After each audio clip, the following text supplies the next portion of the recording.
Bhagavatam? Yeah, Okay, you're how very is that? clear. We can hear you. All right. So Okay. should I begin? Should I begin, or do you want to make some introduction? Yes, I will. Hare Krishna, dear devotees, please accept our humble obeisances. All glories to Jagat Guru Srila Prabhupada, glories to Gurudev, all glories to our Samudra Vaishnava devotees. Today we are very blessed, fortunate. We have His Grace ABHIRAM Prabhu, who has been with us before. He's a direct disciple of Srila Prabhupada. Therefore, he is an uncle to most of us on this platform today.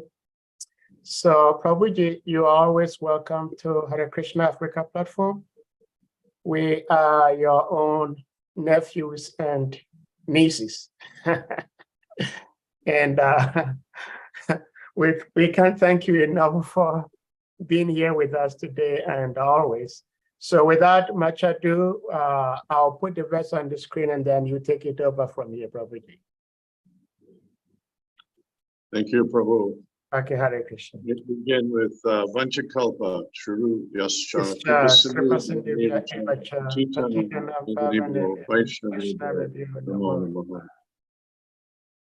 My obeisances to all the Prabhus who have kindly agreed to tolerate my stumbling and mumbling.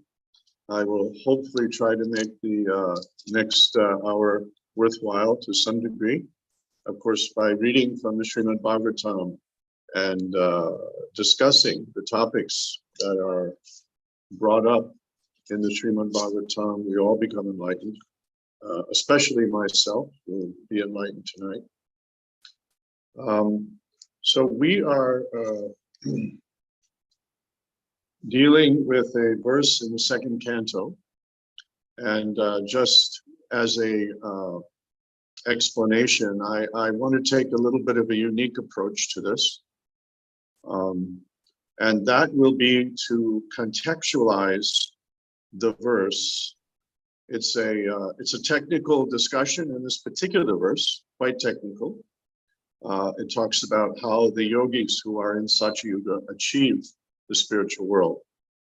So I'm going to start by bringing us from an earlier stage in the Bhagavatam up to this point, because I believe that contextualizing this verse will help to illuminate it.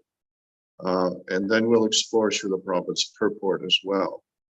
So we'll begin by chanting Om Namo Bhagavate Vasudevaya. Om Namo Bhagavate Vasudevaya. Om Namo Bhagavate Vasudevaya. Om Agena Timirandasya Girandina Salakaya Chaksuran Militan Jena Asmai Sri Gurave Namaha.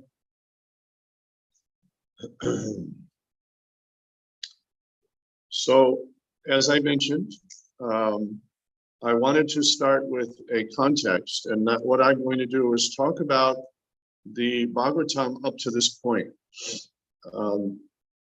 This is kind of a bigger picture of the context of this verse. And we'll start by discussing briefly the first canto. So the first canto is very interesting. It's, of course, contains the invocation, which brings auspiciousness and clarifies the purpose of the Bhagavatam. And that we all know very well in the first verse, Om Namo Bhagavate Vasudevaya, Tene Brahma Ridaya Adikaviye Muyanti Suraya, Tejovari Midam Yata Vinamayo Yata Trisargo Misha Damna Svena Sada Nirasakurakam Satyam Param Dhimahi. This is the primary invocation of the Bhagavad Purana. And this Purana establishes the understanding of what is a Bhagavat, why a person is studying the Bhagavatam. The goal is to become a Bhagavat. It's not for some scholarly entertainment or scholarly showing off one's intellect, but it's actually for changing the person. And in the first canto of Bhagavatam, which is sometimes referred to as the adhikar. It gives one many different points, but there's a primary thread here describing 6 personalities. All these 6 personalities are Bhagavats, and all these 6 personalities have unique characteristics of their own, but they all have undergone great traumas or tragedies and proved their perseverance and showed how the Lord ultimately saved them and became their refuge. Those 3 personalities, there's 3 women headed by Queen Kunti. She's actually an acharya in the sense that she's the head of the other 2 women, which is Draupadi and Uttara. And she's also the acharya, you can say, of her sons, the Pandavas. So she's a highly elevated and important personality in the first chapter of Srimad Bhagavatam. And she enlightens us, along with Draupadi and along with Uttara. These 3 women enlighten us as to how one turns to the Lord in time of tragedy, in times of setback, and how the Lord always comes to the rescue. And of course, those prayers of Queen Kunti, beginning with Krishnaya Vasudevaya Devaki Nandanaya Cha Nanda Gopal Kumaraya Govindaya Namo Namaha. They're ringing always in our hearts and our ears. They bring such beauty, such courage, such faith out from the heart of Queen Kunti. Then there are 3 men. That is, of course, Grandfather Bhishma, the Pandavas, and Maharaj Cricket, who are described in this first canto. Now, by contemplating on these great personalities, especially these 6 who are discussed, you begin to understand the characteristics which come in the heart of a Vaishnava. And by contemplating these characteristics, you become attracted, you become aware and enlightened of the aspiration that is appropriate for a human being, the aspiration to become a devotee of the Lord. And eventually to become a person, Bhagavat, yourself. So this is the preparation to take the next step into the second canto.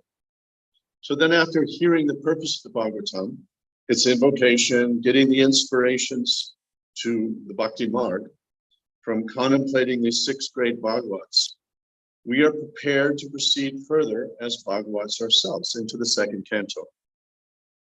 The 4 last verses of this first canto sets up the purpose of the second canto. When Parikshit Maharaj asks his key questions, and let me just turn to those 4 questions.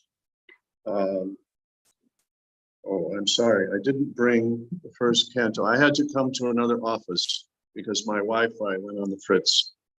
So I didn't bring that. But in those last 4 verses of the Bhagavatam, Maharaj Parikshit asked his glorious question about what is to be done at the time of death. And you're all to different degrees familiar with those amazing questions. So the special significance of these 6 Bhagavats is that they went through extreme difficulty. They had only the Lord's shelter to turn to, and they did so perfectly, especially Queen Kunti. Of course, it is very important to remember that the first canto also gives a description of the process of creation and how the universe is structured. This also helps to give us a context and to establish our subordinate position to the Creator, which proves our need to serve Him, thus becoming a Bhagavat.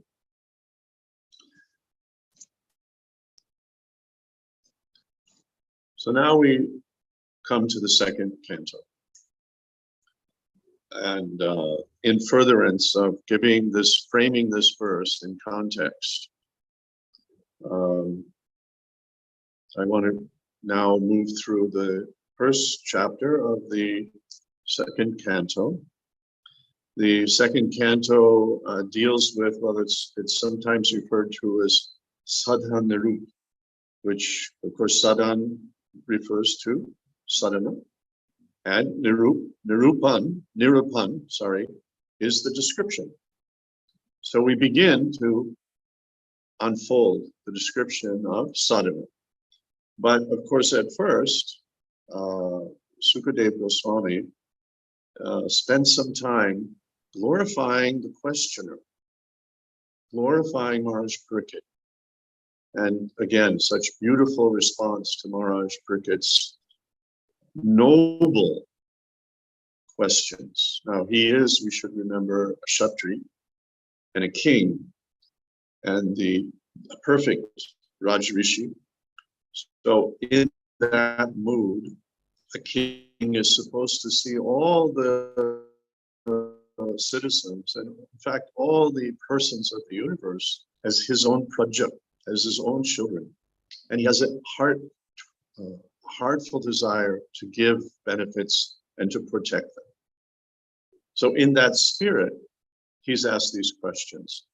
And not only because of his own death, but it's very timely because he's been, of course, given notice that he has 7 days. So Sukadeva Goswami, he begins to glorify Maharaj Parikshit and appreciating the sublime and auspicious character of Maharaj Parikshit and his questions. Because to ask proper questions to the correct person in the correct way to achieve an auspicious result is only done by one who has the intelligence to take shelter of a person Bhagavad. So this is the glory of Maharaj Parikshit. He has the intellect, the purity of heart and purpose. So, of course, the Lord clearly defines what the duty is when one has questions in Tadvidi Prani Atena, Pariprashnena Sevaya. This Srila Prabhupada was once asked, what is the most important verse in the Bhagavad Gita?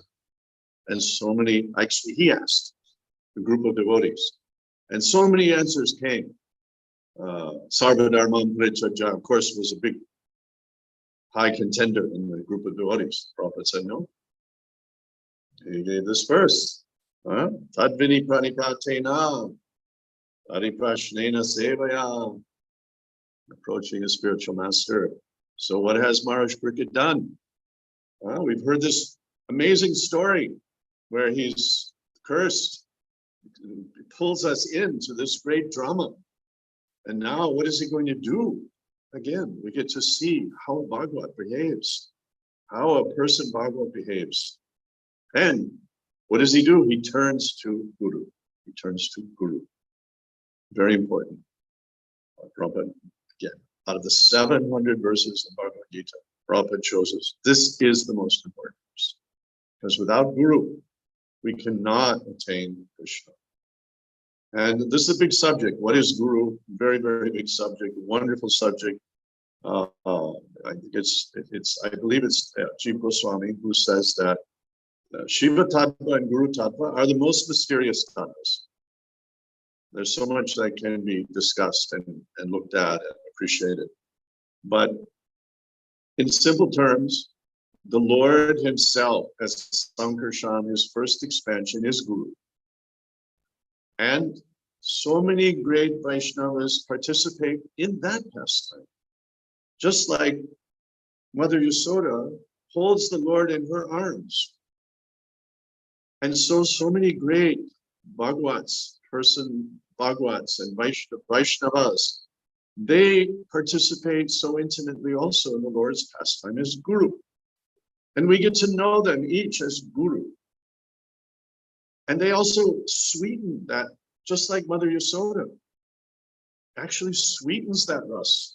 Krishna is not independent of that sweetness. He craves it. And similarly, the devotees, they attend to every one of the Lord's pastimes and add, just like Sukadeva Goswami is named Sukadeva, because he adds sweetness like the parrot. Not only he repeats, but when the parrot makes a little cut in the mango skin, when it's on the tree, it's said that it causes the mango to become more sweet. The sugars somehow transform and become more sweet. So there's a twofold meaning here. Sukadeva Goswami, he's the perfect guru because he's heard from the origin of all the Vedas, Srila Vyasadeva. Today, any guru who speaks sits on the seat of Vyasadeva. And Sukadeva Goswami was his direct disciple. And he's also sweetened it with his, not only is he repeated perfectly, as we know, if you've had a pet parrot or seen a pet parrot, they cannot make up words themselves. They don't know, they don't have that capacity. They can only repeat what they have heard. So it's a perfect analogy. And not only that, they have this characteristic of sweetening. So these devotees join in with the Lord's pastime of being guru, of saving the fallen souls. And it's a magical and magnificent and mysterious process, because the Lord will reach out to each devotee. Whoever calls out to him, he'll find a way to reach out to you. And most often, and actually most preferred, is one of his devotees comes to us, acting as guru. I was just reading, Prabhupada wrote a letter to Jadharani, I think in 1969. I believe it was that letter. I'm sorry, I have it if the reference is needed, but not in front of me. Where he says, Guru is God in the sense that Krishna is worshipable God and Guru is worshiping God. He is the God of worshiping. Right? So he is in that pastime fully representing Krishna. Again, mysterious, amazing, but essential. Essential. And we have to learn what is Guru. The big subject someday I would love to discuss more, but I will just leave it at this, that I feel that in our ISKCON community, we really are missing opportunity in the form of Shiksha Gurus. We should be surrounded, swimming in Shiksha Guru Association. Some may be our peers. We should be eager for elders and seniors and more those who are more learned. We should be absorbed in the mood of surrendering to Guru in all forms.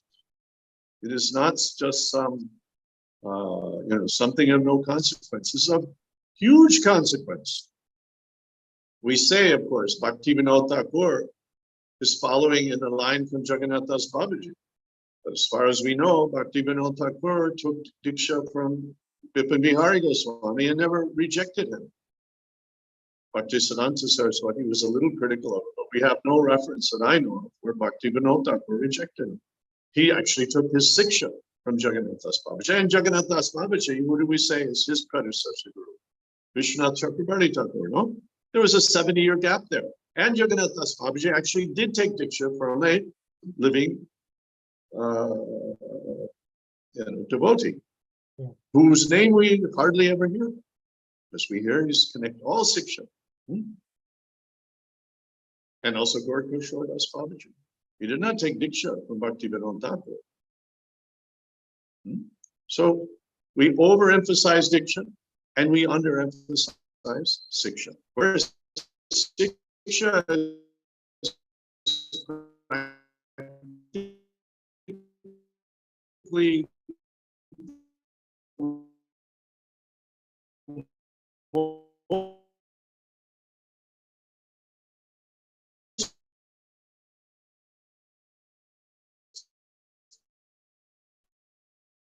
available.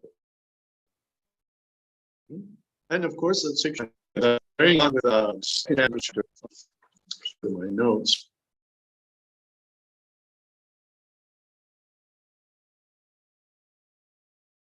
Hare Krishna devotees, it seems Prabhuji's connection is a little weak. But it's your Okay, are we back? Okay, yes, you're back. Good. Okay, I don't know what happened, but we're in India, so anything can happen. Yeah, I think it was our connectivity. It was a bit weak. Okay. Yeah, okay. But we're good. So we're talking about here Maharaj Cricket, and obviously he's on the verge of death, and he's questioning, and is very pointed, at this primary concern of what a human being should be doing at this moment. Remember, he's a king in a great dynasty.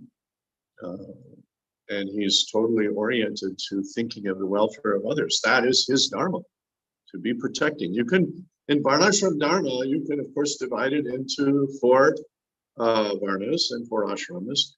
But in taking the Varnas, you could also say that the first 2, Kshatriya and Brahman, are in a sense on their own together, and Vaishya and Shudra are on their own. So let's divide it into 2 for the sake of exploring this point.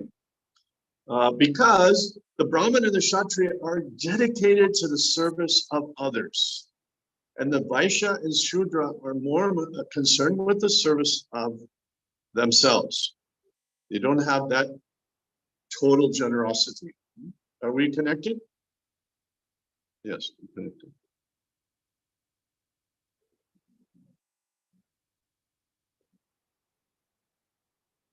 Is there any problem on the line? No, Prabhuji, sorry. Okay. We can still hear you, yes. So what I'm equating the Kshatriya to be very much, especially a Raj Rishi like Maharaj Pariksit, to be as beneficial as a Brahmin, because his heart and soul is to serve and protect. Whereas a Vaishya and Shudra, they tend to be more self-concerned, right? And so they genuinely are in a lower category, whereas Kshatriya, like Rajrishi Pariksit Maharaj, is in a very high category. And of course, we know that after he was cursed by Shringi's father was lamenting like anything. He was really disturbed because he knew that now we're finished. Now the whole society will be finished without the protection of Maharaj Pariksit. So Sukadeva Goswami has such a perfect disciple in Maharaj Pariksit.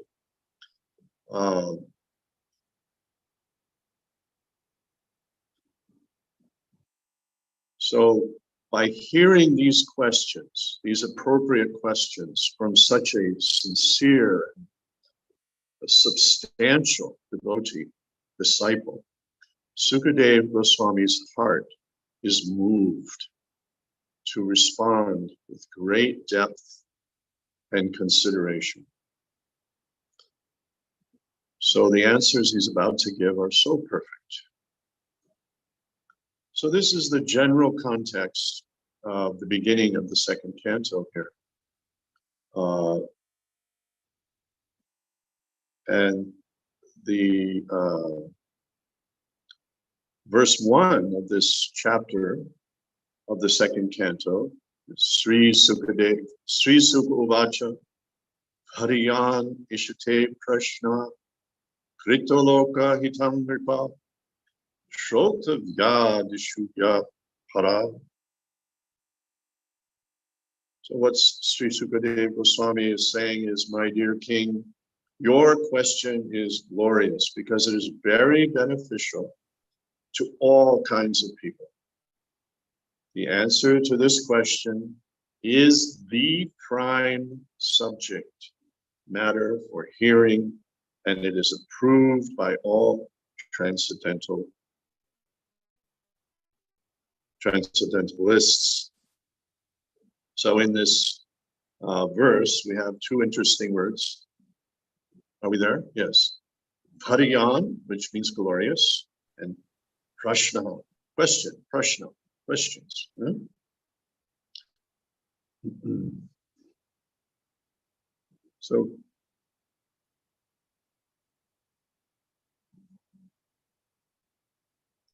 So initially, Sukadeva Goswami, he gives the synopsis and the ultimate answer in that verse just, in verse, moving towards verse 28. And then he dissects the answer in detail throughout this chapter, right up to that verse 28. And amazingly, for the first part of chapter 1 in the second canto, Sukadeva Goswami elaborates on the value and appropriateness of his question, describing the temporary nature of this body And then he consoles Maharaj Parikshit, because Parikshit Maharaj may be in some anxiety with only 7 days to live. With such an important question on his mind. So Sukadeva Goswami consoles him by reminding him that, well, you have 7 days, whereas Maharaj Kadvanga, he fully realized everything in one muhurt, and a muhurt is 24 minutes. Sometimes Prabhupada calls it a moment, but a muhurt is a moment in universal time. That is a moment.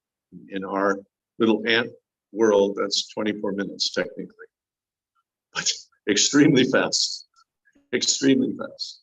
So he's consoling Maharaj Parikshit, don't worry. Maharaj Kadvanga could understand everything in 24 minutes. You have 7 whole days. All you have to do is hear the glories of the Lord.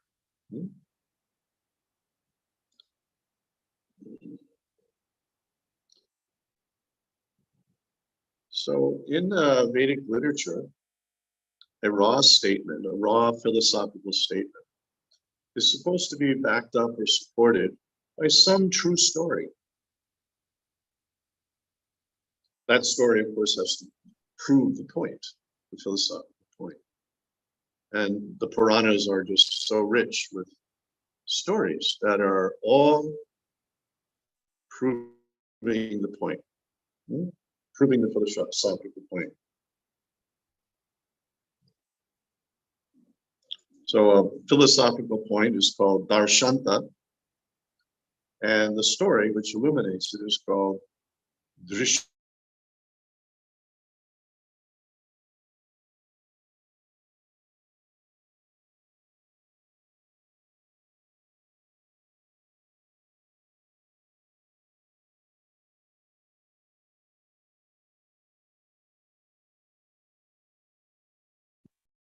Sorry, devotees, it seems we're having connection issues at Prabhuji's end.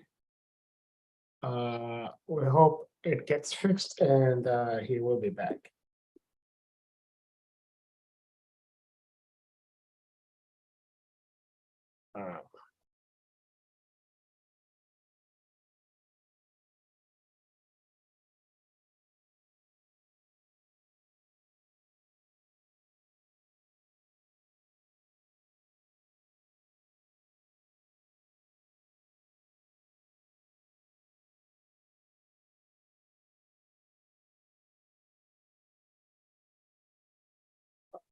We lost him, but I think he turned the device off just to turn it back on. Yes, he's back.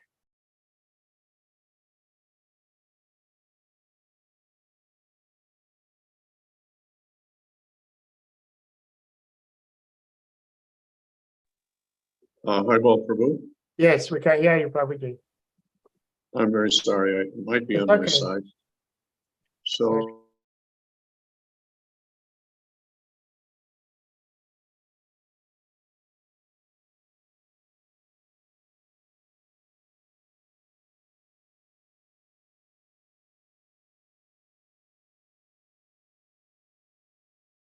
Maharaj Parikshit has only 7 days.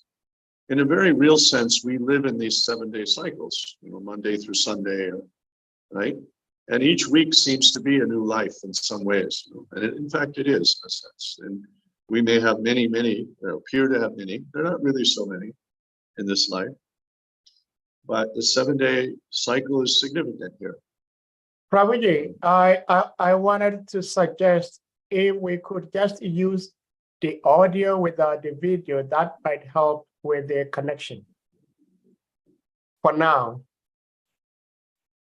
Okay, tell me Yeah. if this has worked. Yes. Okay, we'll see how that works. Yeah. Is it any better at the moment? Very good. Yes. Okay. So now sorry to take this long route, but I hope it will help to illuminate verse 28, because verse 28 alone is quite a technical discussion. And I think it's very important to see where it sits in context. No text can be understood without the context. Mm. Hmm? Context is very important. So I'm trying to just very briefly give the overall picture here. So now in verses 8, 9, and 10 of the first chapter of second canto, Sukadeva Goswami starts to really give his own qualifications to answer the question. And you will all recall that Srila Prabhupada himself, on numerous occasions, did the same thing. He gave his own qualification. What was that? He many times said, I have no qualification. My only qualification is I have repeated exactly, as I have heard. Therefore, Bhagavad Gita as it is. He repeats the words of Krishna very faithfully, and he repeats the words of the Parampara very faithfully. And so Sukadeva Goswami now explains his antecedents, namely that he was in the womb, quite content to remain there, had no intention and no desire to go out and mix with the material world. So he stayed in there for 16 years, until by his good fortune, Srila Vyasadeva was reciting the glories of the Lord, and this excited Sukadeva Goswami to try a whole new, fresh experience and to progress from the impersonal realization into the personal absorption in the personal pastimes and beauty and seva of Lord Krishna. And we all know the story, but I'm just reminding us that this is the next step. First, the student has asked, the guru is now proposing. I'm going to answer, but I'm going to answer in complete chastity to the parampara, going back to Vyasadeva. Vyasadeva is really original guru, and all of the gurus sit on seat of Vyasa. So extremely important, and Sukadeva Goswami has such high qualifications, and he was already such a perfected person. So he can only repeat perfectly and illuminate not only his disciples, but all disciples in the future. Yeah, so there's a phrase that describes the importance and the magnanimity and influence of Vyasadeva. That is Vyaso Chista Jagat Sarvam, which means that the entire universe is really all the knowledge is the universe is enlightened. Whatever there is of enlightenment from the mouth of Vyasadeva. It must come from Vyasadeva, because of course he is the form of the Lord, specifically coming for that purpose, to write down very clearly, to pass on the full absolute truth.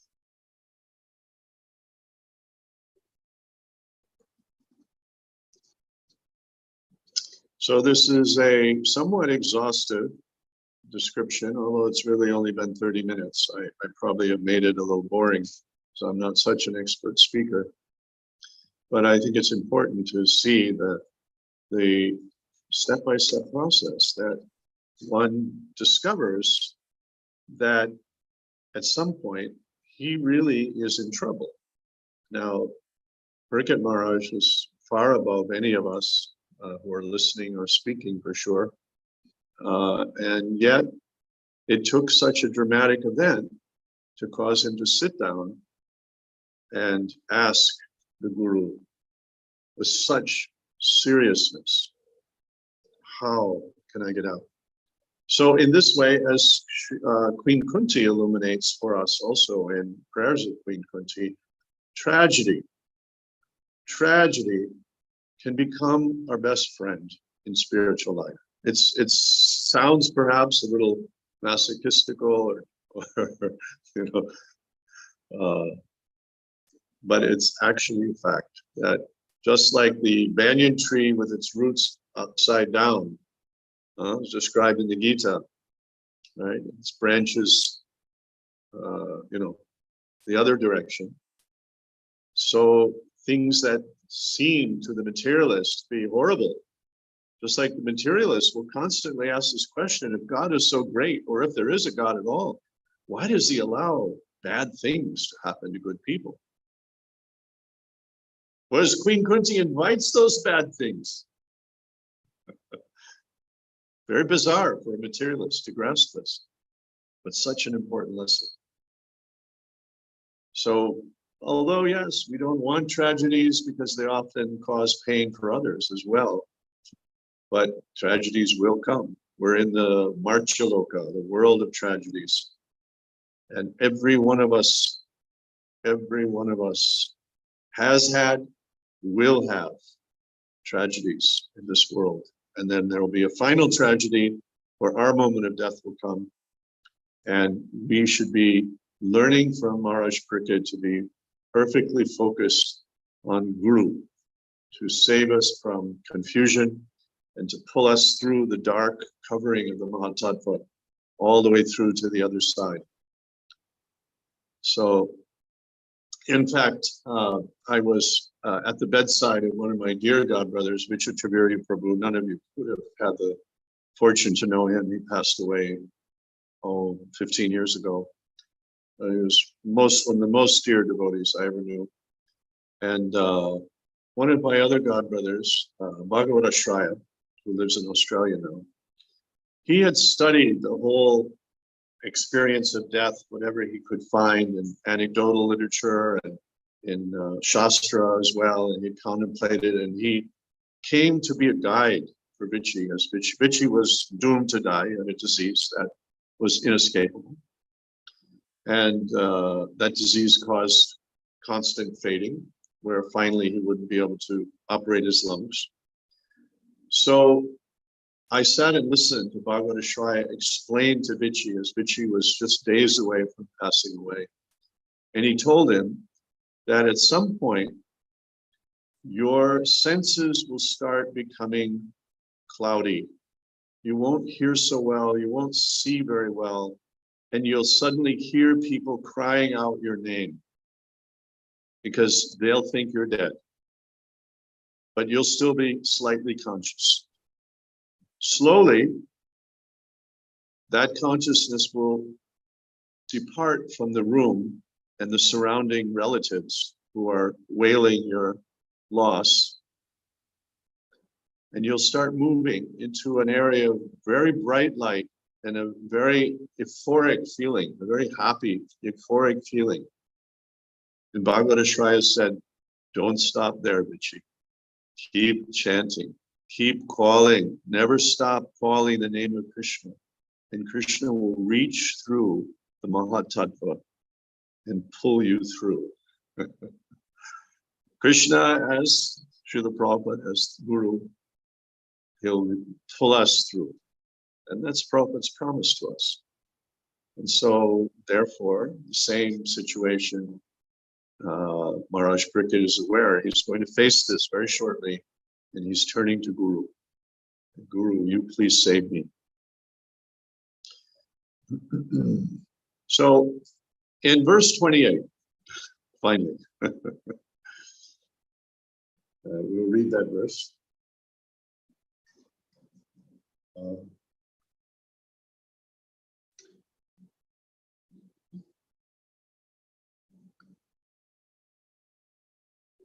Sorry, my eyesight is a little poor.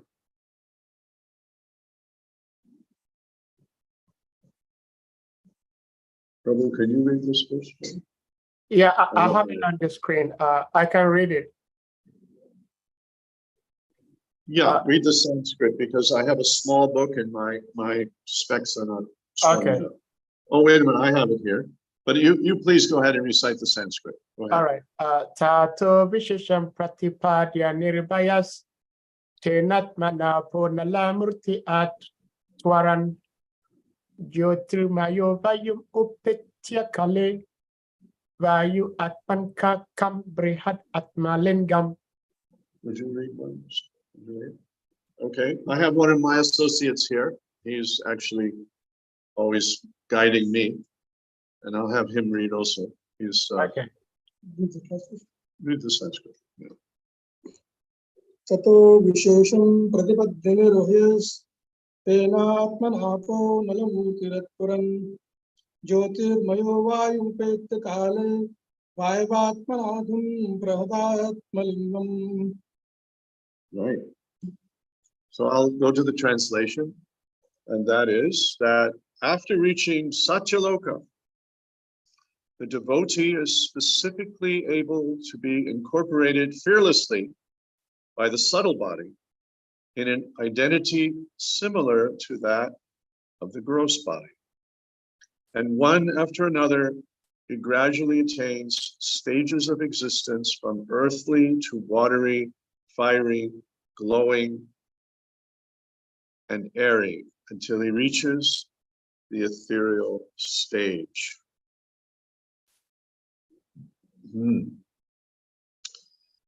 So this is a elaboration on the process of passing out. And here specifically, we're talking about the devotees starting at Satyaloka.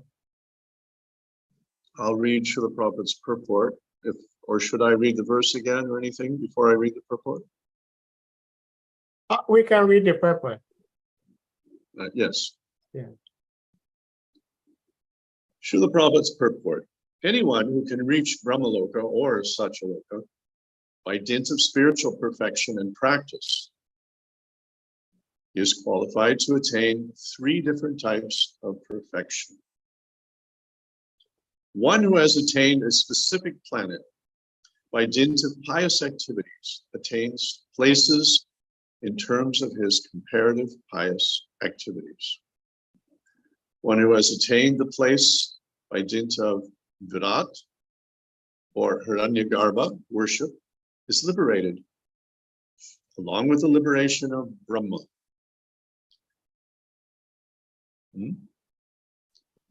But one who attains the place by dint of devotional service is specifically mentioned here in relation to how he can penetrate into the different coverings of the universe and thus ultimately disclose his spiritual identity in the absolute atmosphere of supreme existence.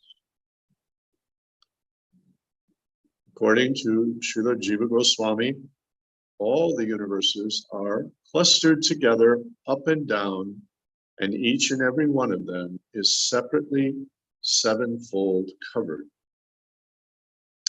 The watery portion is beyond the 7-fold coverings, and each covering is 10 times more expansive than the previous covering. The personality of Godhead, who creates all such universes by his breathing period, lies above the cluster of the universes. The water of the causal ocean is differently situated than the covering water of the universe. The water that serves as covering for the universe is material, whereas the water of the causal ocean is spiritual. As such, the watery covering mentioned herein is considered to be the false egoistic covering of all living entities. And the gradual process of liberation from the material coverings, one after another, as mentioned herein, is the gradual process of being liberated from false egotistic conceptions of the material gross body, and then being absorbed in the identification of the subtle body till the attainment of the pure spiritual body in the ultimate realm of the kingdom of God. Srila Sridhar Swami confirms that a part of the material nature, after being initiated by the Lord, is known as the Mahatattva. A fractional portion of the Mahatattva is called the false ego. A portion of the ego is the vibration of sound, and a portion of sound is atmospheric air, A portion of the airy atmosphere is turned into forms, and the forms constitute the power of electricity or heat. Heat produces the smell of the aroma of the earth, and the gross earth is produced by such aroma. And all these combined together constitute the cosmic phenomena. The extent of the cosmic phenomena is calculated to be diametrically, that is both ways, 4 billion miles. Then the coverings of the universe begin. Again, that was mentioning 10 times each, right? The first stratum of the covering is calculated to extend 80 million miles. And the subsequent coverings of the universe are respectively of fire, effulgence, air, and ether, one after another, each extending 10 times further than the previous. The fearless devotee of the Lord penetrates each one of them and ultimately reaches the absolute atmosphere where everything is of one and the same spiritual identity. Then the devotee enters one of the Vaikuntha planets where he assumes exactly the same form as the Lord and engages in the living transcendental service of the Lord. That is the highest perfection of devotional life. Beyond this, there is nothing to be desired or achieved by the perfect yogi. So the technical detail here is quite intimidating. I'm quite sure, being slightly read in quantum philosophy, quantum theory, and trying to stay up a little bit. I know some of you are quite scholarly and educated devotees also. I'm not scholarly or educated, but I am a pseudo-intellectual, I pretend. And I'm certain that this explanation would intimidate even Nikola Tesla or Albert Einstein or Heisenberg or Max Planck or you name it. They would be very intimidated by this description. I recently read a quote from a very prominent quantum physicist, and he was talking about time. And he said, if we could understand time, just time, we would automatically understand everything. And it reminded me the Lord's statement, time I am. Again, you can't understand him. You cannot understand. He's ever fresh. He is never static. Not a single moment in so-called time does he remain the same. Even the color of his skin, you cannot pin it down because it also is alive. And here, this is just the process to escape the Mahatattva. And this Mahatattva has been designed by the Lord as a, you can say, as a prison. You know, we had a very famous prison in America called Alcatraz. And it was built on an island surrounded by icy cold ocean, full of sharks, very hungry sharks. And it was said that no one ever escaped Alcatraz in the 50 years of its operation, although there was some rumor that one group of 4 men actually, although they escaped and got into the sea, nobody knows if they made it to the other.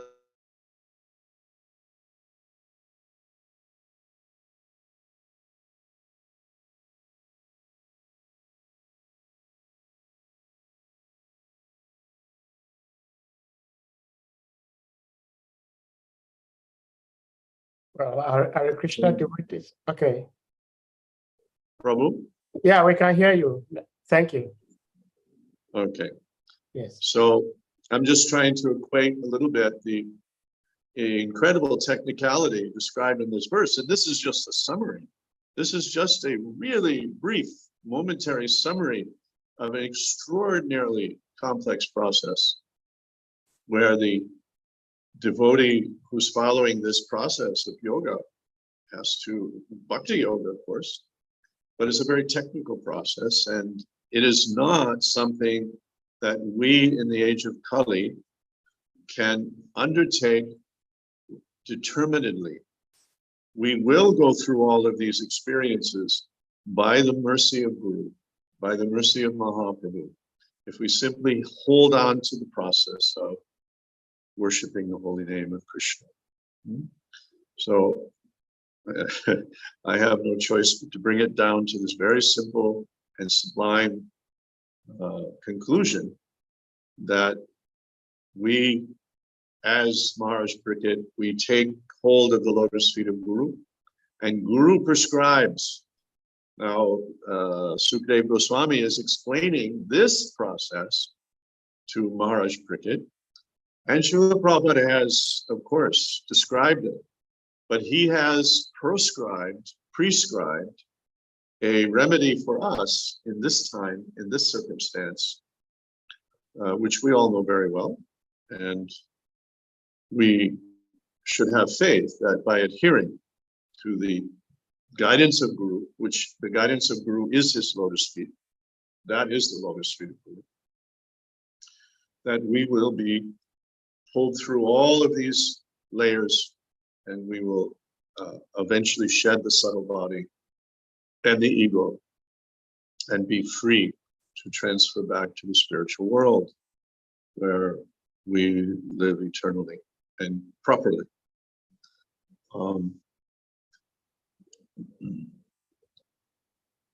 I've mentioned, I think, in a previous class, something I love to repeat. When Srila Prabhupada was in his last Leela, his last phase, I was attending him as a nurse. And in the living room here at Vrindavan, in his small cottage, Brahmananda, Tamal Krishna Maharaj, and myself were there. And Brahmananda was talking to Prabhupada, and Srila Prabhupada was more or less talking to all of us about his coming death. He often mentioned that I'm dying now. Not exactly those words, but he would refer to it in different ways.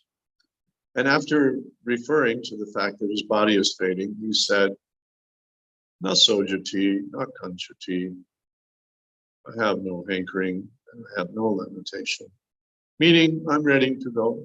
I don't have any lamentation. I don't have any. Then he paused for a moment. And he said, "Actually, no, I do have one lamentation." So Brahmananda asked him, "Srila Prabhupada, what is that lamentation that you didn't finish SRIMAD BHAGAVATAM?" Prabhupada said, "No, I have not established varnashram. This is my lamentation." And then he proceeded to say, 50% of my work is incomplete. So what does this mean in relation to this whole discussion? I think one important meaning we can draw out of it is that the Guru, and especially such a magnanimous Guru, Mahavadanaya, the Prabhupada was the spirit of Mahavadanaya. He was the incarnation of Mahavadanaya, you can say. He was concerned not only with those devotees who could directly follow the sadhana process, he also wanted to make their lives better by bringing in Vedic culture and Vedic ways of living, namely varnashram. But varnashram also can reach out even further and engage people who are not prepared to undertake the sadhana bhakti steps. So it's an extremely magnanimous design for society. Of course, Chaturvarnam Mayum system, Krishna made it himself out of his magnanimity. And Srila Prabhupada was representing Krishna in that way, that he also felt a desire to save everyone. He was so concerned. So this is the mood of Guru. And in fact, Mahaprabhu tells us all, that we should all become Guru. What does it mean? We should think about it carefully. It means many things, but I'll mention some things I think are important. That one is that we must give shelter. And just like a father or mother, those who come to us for shelter, we can never reject them. It's a permanent obligation. We sometimes hear of the parent who dies and they remain somehow as a ghost trying to protect their child, right? Because they're so bound by that obligation. And although they're not ghosts, the Vaishnavas remain attached to saving their disciples and all of us. In the same type of conversation with Srila Prabhupada, Brahmananda Swami at the time, asked again, Srila Prabhupada, will we be with you in the spiritual world? Nice question, huh? Will we be with you? Now you means, we means you, all of you devotees who are here now, because even though you may be second generation, third generation, whatever it is, you're in that family.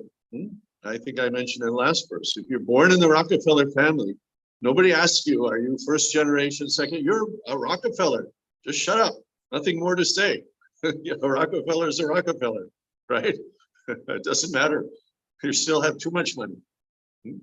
So similarly, you're in Prabhupada's family. So when Ramananda was asking, we, it includes all of us, all of you. Prabhupada's answer, he said, when we go back to Krishna Loka, the residents of Vaikuntha will fly overhead in their flower airplanes. And they will look down and exclaim, oh, look at the nice guru and his disciples. So this relationship of guru-disciple, it's an eternal relationship. And we read in Bhakti Rasamrita Sindhu that one has to discover his eternal form, his eternal swarup, his eternal relationship with the Lord. And he has to get entrance into that relationship, into the pastimes of Braj, by the mercy of a resident of Braj. Who is that person? We all know who he is. We all sing every morning the glories of Srila Prabhupada. We bow down and say our pranam prayers to Srila Prabhupada. He is that resident of Vrindavan. He is our eternal associate. If we are to be in Krishna Loka, or if we are to take birth 1,000,000 times in this world for preaching, it's all up to him. He will always protect us as Guru, and he will always guide us in the correct way if we grab hold of those lotus feet. So this is really, this idea springing out of thinking about Maharaj Pariksit grabbing the lotus feet of Sukadeva Goswami, and Sukadeva Goswami telling him about his parampara, which was Vyasadeva. And of course, Vyasadeva back to Narada, Brahma, and the Lord himself, and Vyasadeva being the Lord himself. And again, revitalizing the, invigorating the parampara as Mahaprabhu. Again, he comes as Yuga Avatar. And again, he comes as so many Vaishnavas because he's in their heart. He's never separated from them. He's always there with them, and they're always there with him. It's a totally unified field of love and seva to each other, service to each other. So I, of course, failed to elaborate on the technicalities of this process described in the verse because it's far above me. And so I'm in pursuit of a truthful presentation. I've talked about generally context, and hopefully that's been useful. I don't know how long you want to talk. I've spoken an hour and probably blundered and fumbled quite a bit. But if you want to ask questions, or if you want to lead me in any different direction, or if you want to complete the class, please guide me.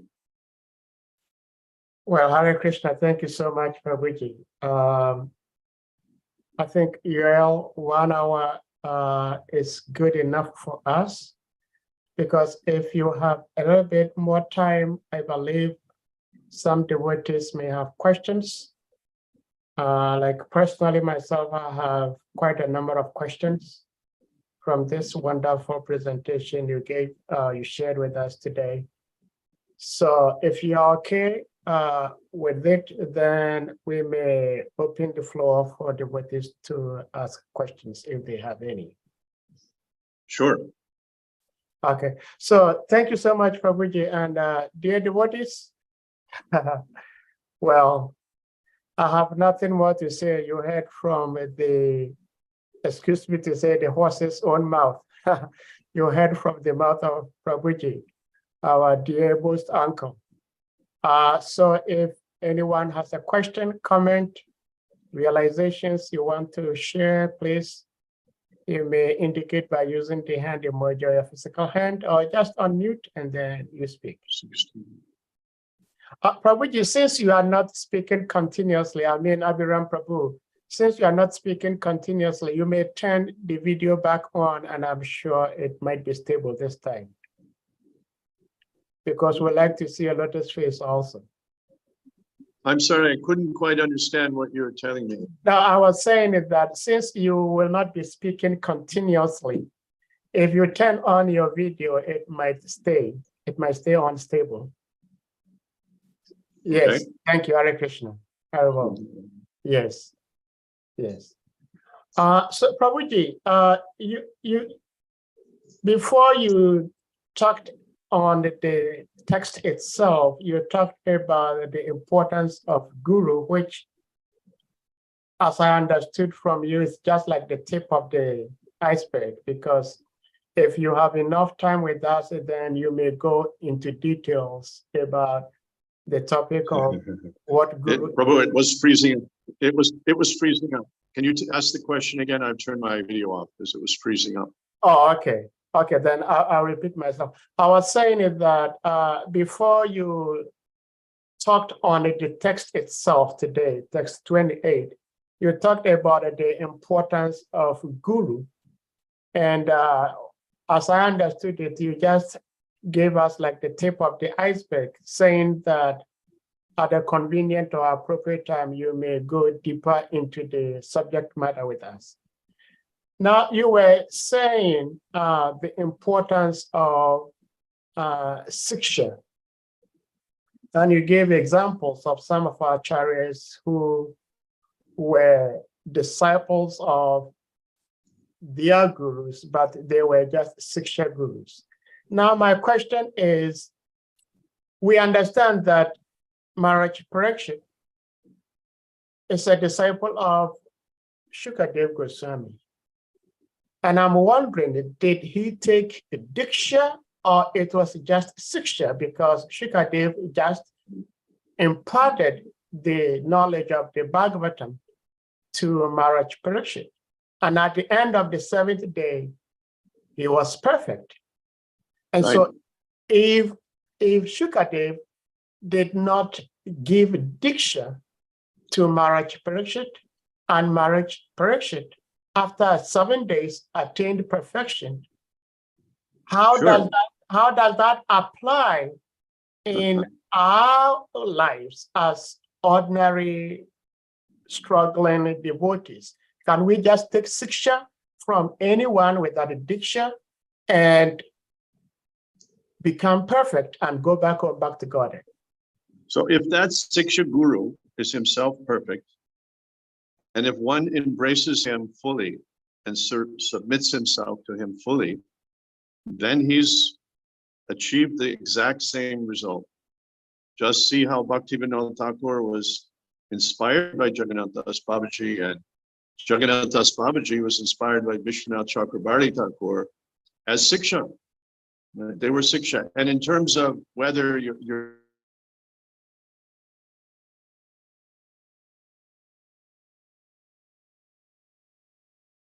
Probably just breaking up again.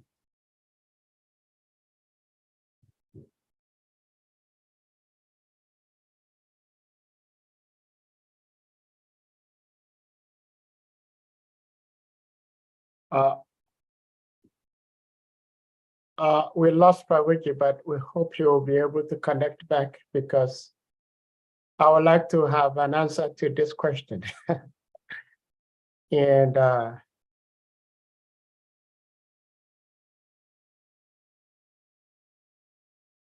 We're keeping our fingers crossed.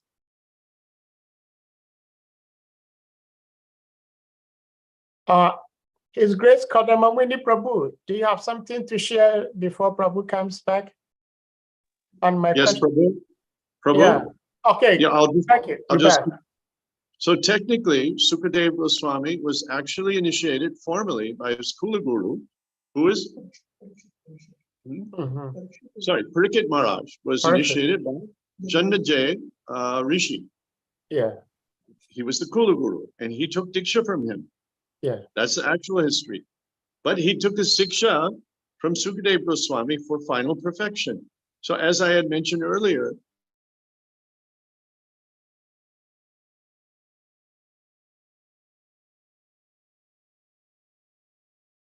So if I'm understanding, and actually that was going to be my follow-up question, then it means that traditionalized formality. all right. So no, you're saying the Diksha is a formality. Prabhupada also says that. He says when he took, it's an important formality and it's a traditional formality, and we don't ignore it. But at the same time, we're underplaying the importance of Siksha. When Srila Prabhupada tells the story of the meeting of his Guru Maharaj, he says, I took in my heart immediately, right? Practically on the first meeting.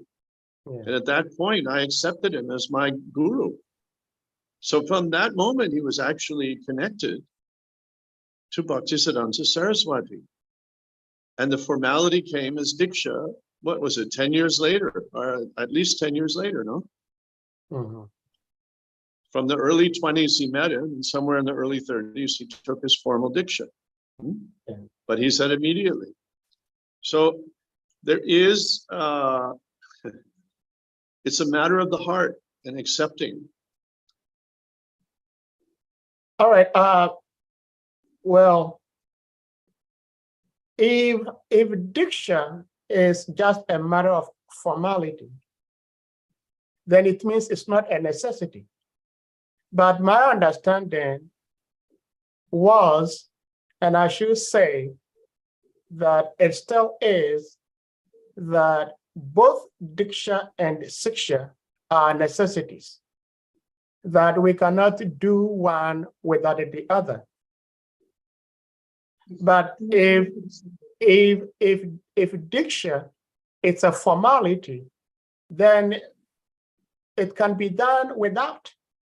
I mean, devotional service can be performed without a Diksha, since it's just a formality. Well, but my understanding has been that both Diksha and Siksha are necessities. Well, let me clarify a little more. Okay. So one must take shelter of a Uttama Adhikari who can give him Divya Gyan. Because if one takes shelter of anything less, he can only go as high as that Guru has achieved. He cannot go any higher.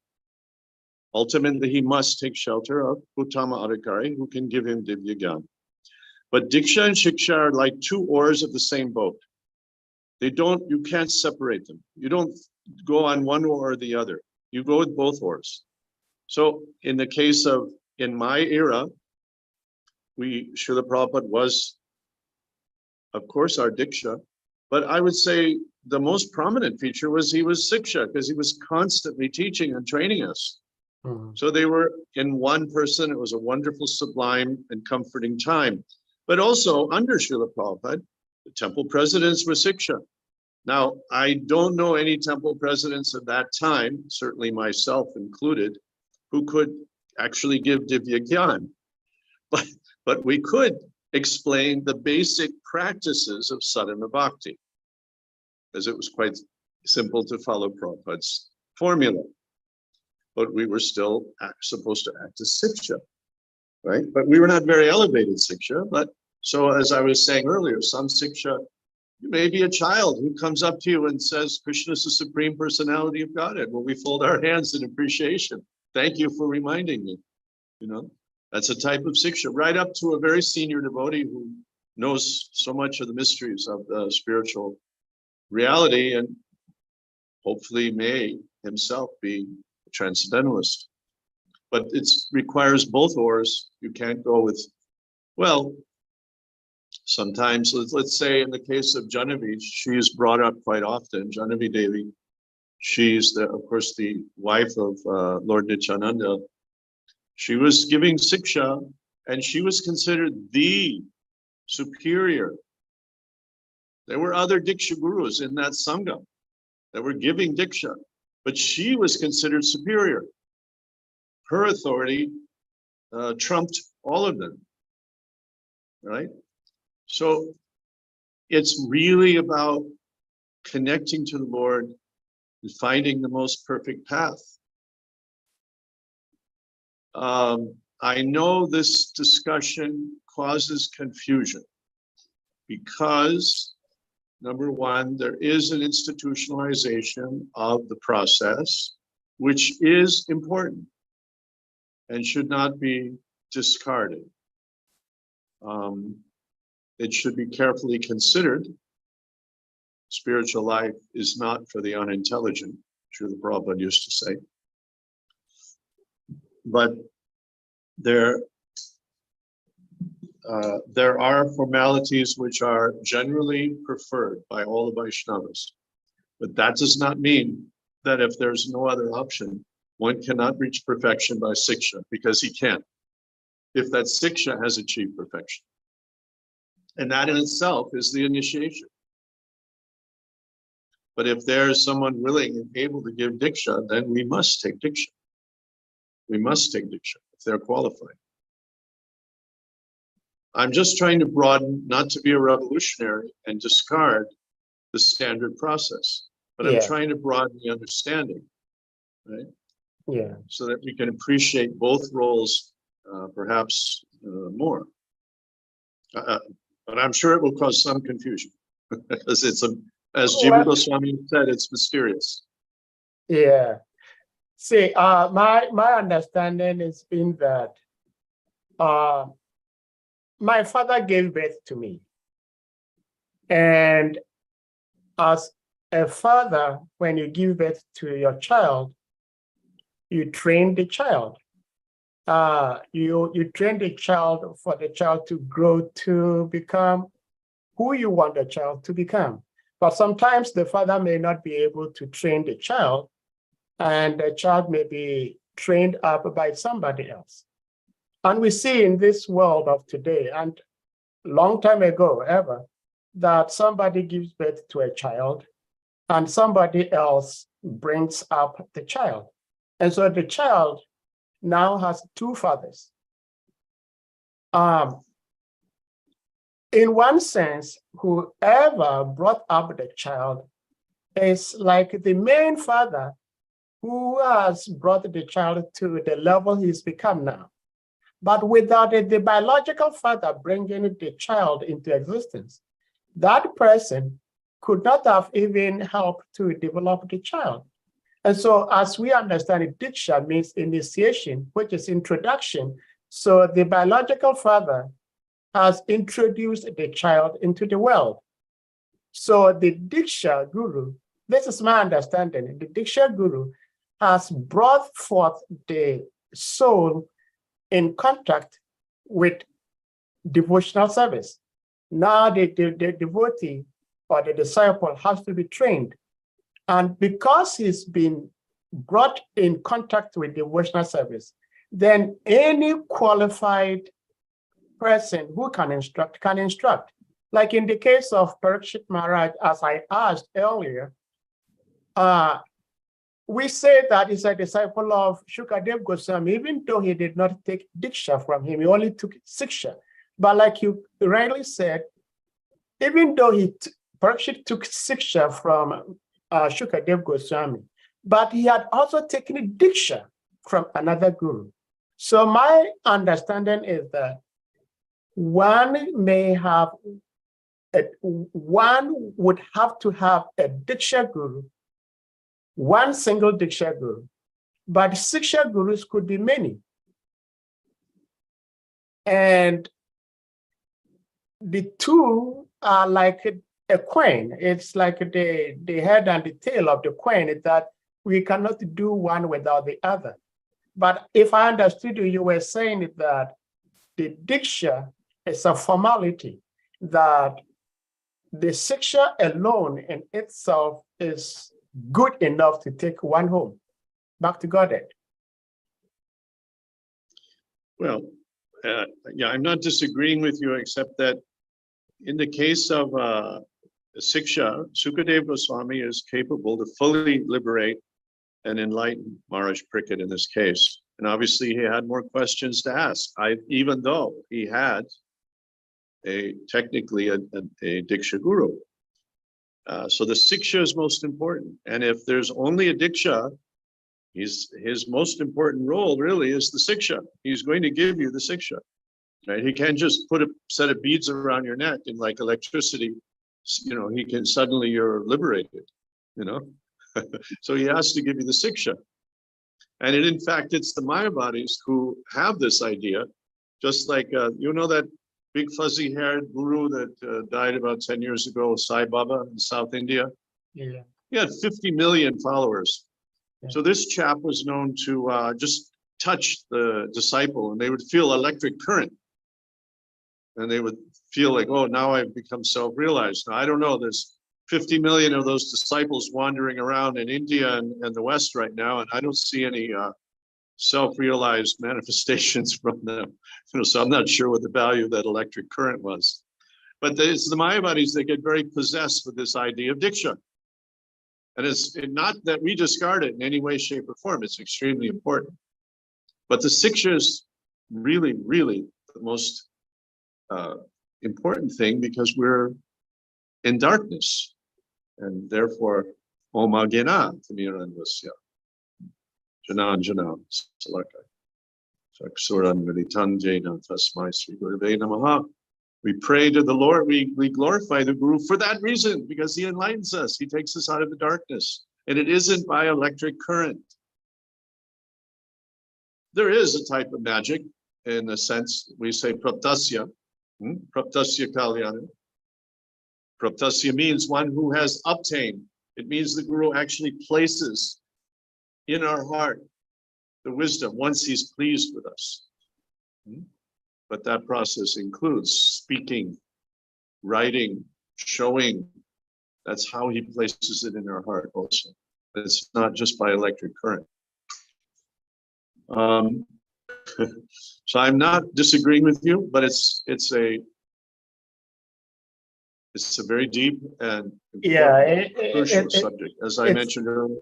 Yeah, it's deep and crucial, like you're saying, because Prabhuji, like you're saying, like Mayavad philosophers say that, it could be the other way around also, because if one begins to think that Siksha is enough, Shukadev Goswami had the power to give Siksha to Maharaj Parikshit and liberate him, because he's so powerful.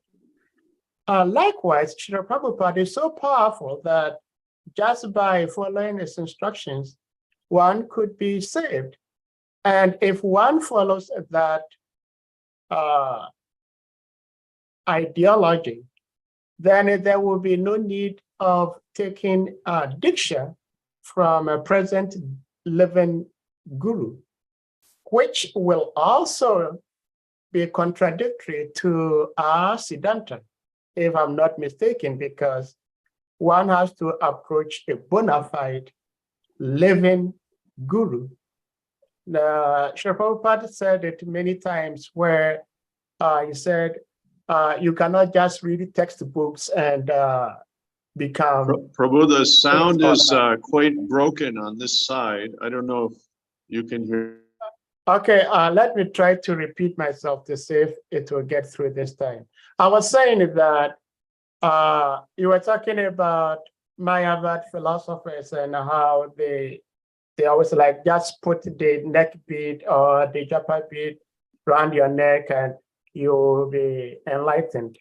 And I was saying that it could be taken the same way, the other way around also, in the sense that if one also begins to think and believe that Shukadev Goswami was so pure, and so he gave Siksha to Maharaj Parikshit, and because he was pure and the message was given Maharaj Parikshit was pure, Maharaj Parikshit attained liberation. And I'm saying that in that same trend, we can also say that Srila Prabhupada is so pure that whoever listens to Srila Prabhupada and follows his instructions and teachings can also attain perfection. And if we begin to say and live like that, then there is the tendency that we're not going to take Siksha from any living guru of our time. And if that should happen, that will also be contradictory to our Siddhanta. And so it's a bit dicey. Well, I don't know that it's dicey. I think that you take shelter of Srila Prabhupada's instructions, and you take shelter of those other devotees who are perfectly representing and training Prabhupada's instructions. Srila Prabhupada always had representatives in his time. There were so many, you can say, sikshas that did.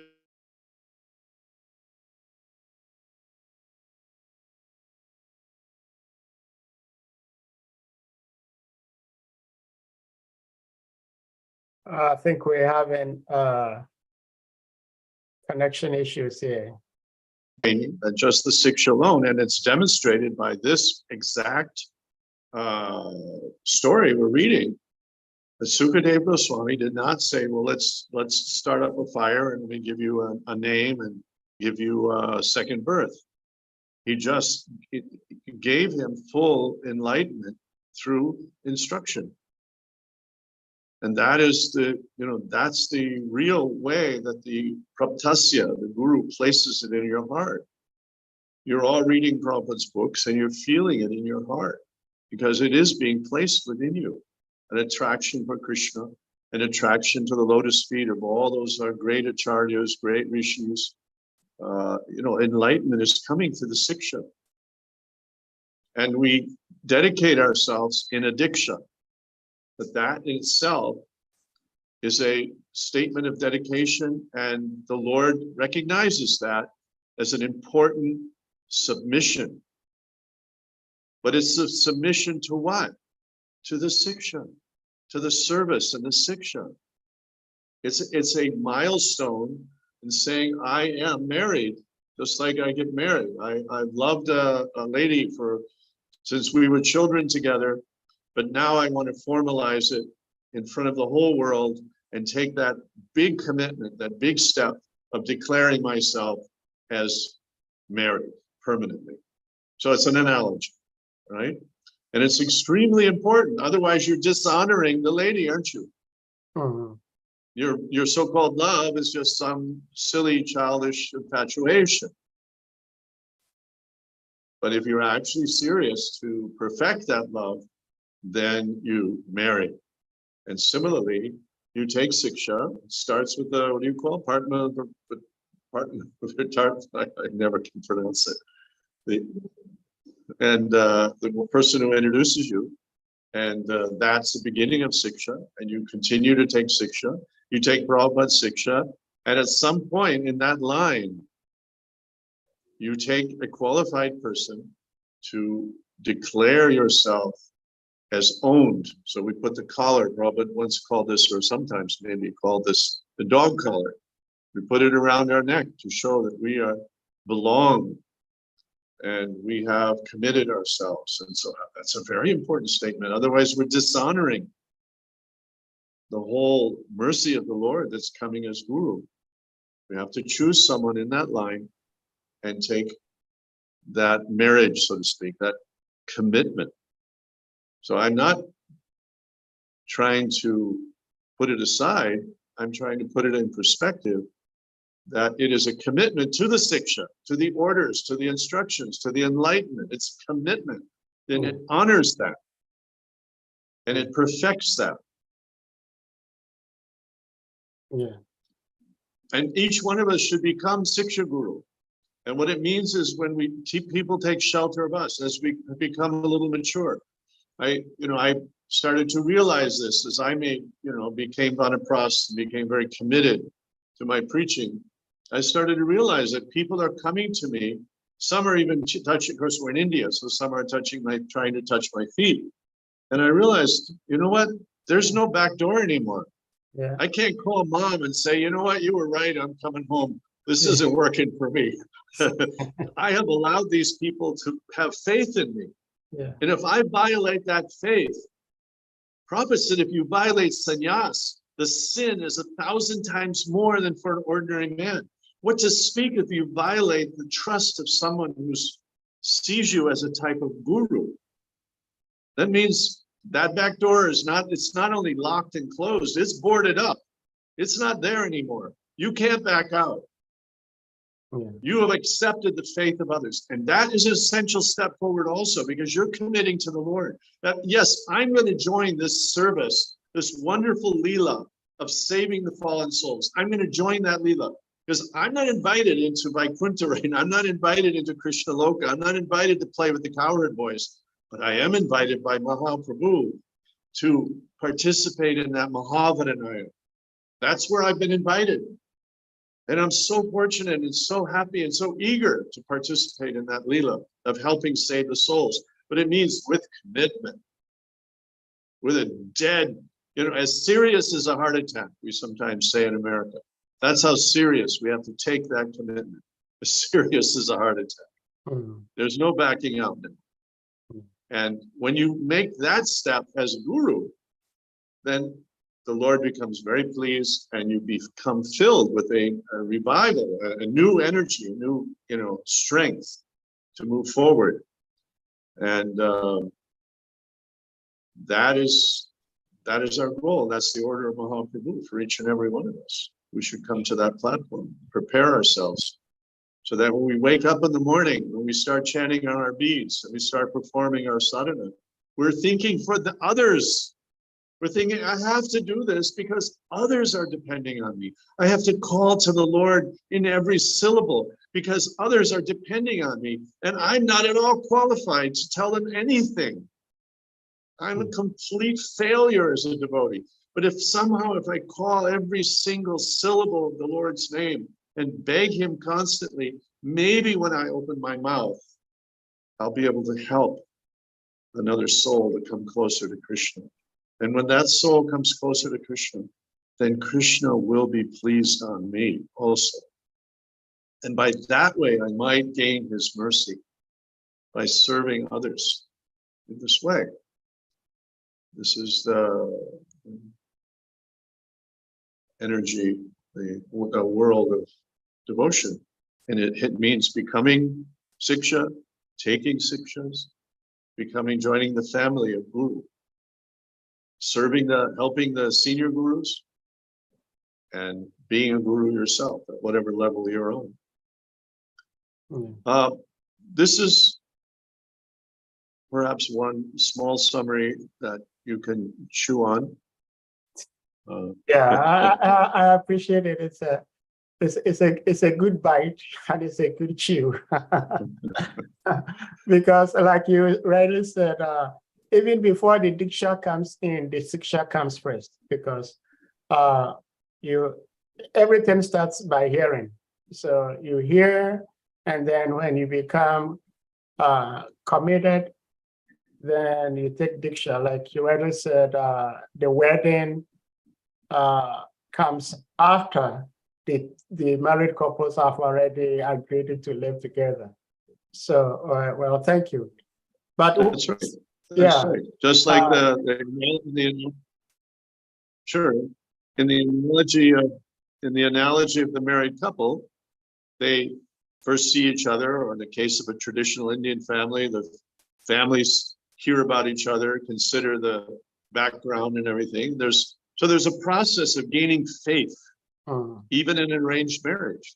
Yeah. And of course, in love marriage, which we hear too much about nowadays in this world of false romanticism, we get to know the person, we find some good qualities, we find some things that aren't so good, but I can put up with those because the good qualities overcome, and there's a balance, and we evaluate, and then we say, yes, I want to make a commitment. I want to make a commitment. This is my life. This is going to be good for me. And so it begins like that, and then you make the commitment, and you proceed forward with more and more siksha. The siksha continues and continues and continues. But we should make that commitment. Take it and honor. Honor. You don't treat them like a woman who you can just use and throw away. No, you marry, right? And honor her or him, right? And that's this very important step. Okay. All right. So devotees, if anyone has something to ask before Prabhu goes, because it's a bit late his time. It's in India.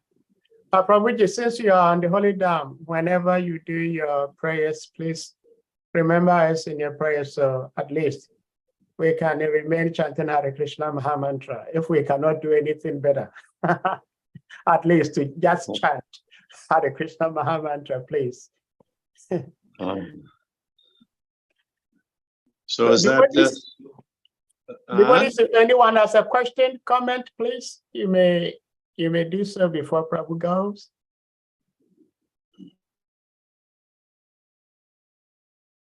Let me see. Shimavara Prabhu, you have something to share before Prabhu leaves? I don't know if he's at the temple. Jagannath Pandit Prabhu, you have something to share? Hare Chakra Prabhu? Govinda Prabhu? Narayani, anybody else?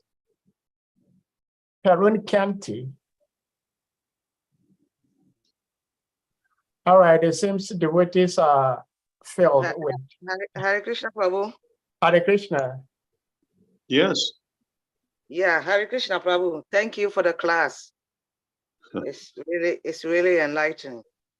And thank you for reminding us about our duty as individuals, that we have friends who are dependent on us, we have kids who are dependent on us. In the way, we have to know that we are all Shishya gurus for our kids, our friends. So thank you for reminding us of that duty. Hare Krishna. Yes, shiksha. Yeah, Shishya, sorry. Yeah. The K is important in there. Yeah. Sisha, of course, means the disciple, right? Yeah. But the quality disciple is also very important.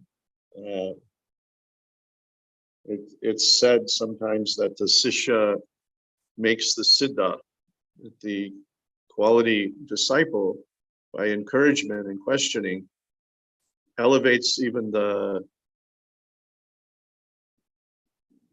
guru or the saint, because he enlivens him to play that role and in a serious way to help save the disciple. So it's good for both sides. This is the nature of devotional service. It's all auspicious. It's all auspicious for the givers and the receivers. It's constantly benefiting everyone. Yeah. Well, thank you so much, Prabhuji. And with that being said, we're going to humbly request the devotees to kindly unmute, and we all chant the loudest Hare Krishna Maha Mantra to express our appreciation for Prabhuji's time, love, and the knowledge that is shared with us today. And Prabhuji, we would love to have your association as frequent as possible. So please, when we do give you a call, we are on our knees, please. I need to be engaged, and you're doing me a kindness, so if you can actually tolerate my ramblings. Prabhuji, we love you. We love your presentation. Thank you so much. Thank you. Thank you. be very happy to do more. Hare Krishna, thank you.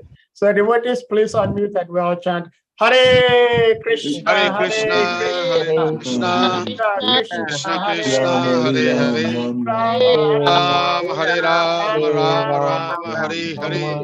Panchakapatarvishya Kripa Sindhya Evacha Patitana Pavanebhyo Vaishnavebhyo Namo Namaha. Jai. All glories to His grace. ABHIRAM Prabhu ki Jai.